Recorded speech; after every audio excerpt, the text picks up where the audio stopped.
Well, with summer and good weather, a lot of people like to enjoy that weather and they take their dogs along with them, and sometimes their cats. Sometimes they take them out jogging and they're not acclimated to the temperature, the distances, and we can see sometimes changes in their pads of their feet. They get shorn off, and a lot of dogs may overheat. The same things happen when we leave dogs unattended outside without proper shade or water. And so that's something we always have to remember, to get dogs acclimated to it, to always be observant and never leave them unattended. One of the greatest problems is leaving a dog in a car. Windows closed should never happen. And even windows open, a car can heat up like crazy with the greenhouse effect to temperatures that are really, really dangerous.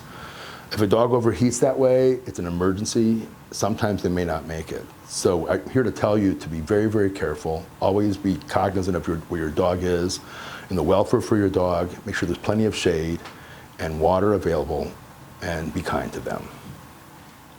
Unfortunately, if a dog gets overheated and you think your dog is suffering from heat stroke, sometimes your temperatures can rise higher than 106 or 107, and a normal temperature for a dog is 101 to 102. So the first thing you want to do is get them in a cool environment. Air conditioning, wherever it is. If you have a car that's air conditioned, get an air conditioned car. Cool water, not ice cold, especially in the pads of their feet, their groin, anywhere where there's blood flow, near the jugular vein. Towels soaked in cool water and a fan, ideally, on them, and get them into a veterinarian ASAP. If you can get their body temperatures down a couple of degrees, it can make all the difference between life and death.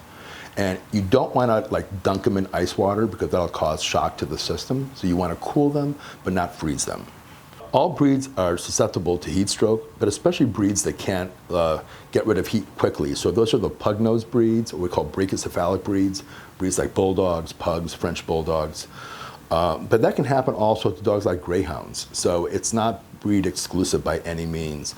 And I think it's always best to check them and be more careful before it happens, because once it happens, they start panting very heavily, they become anxious, and it kind of works against them, and then it's really hard to kind of calm them down. One of the concerns with overheating, which is why you should always have a dog checked by a veterinarian, it can cause a cascading chain of events with internal bleeding, which is unfortunate, and that can cause death. So never think you have a handle on it, because what a dog looks like now might be different in 12 hours.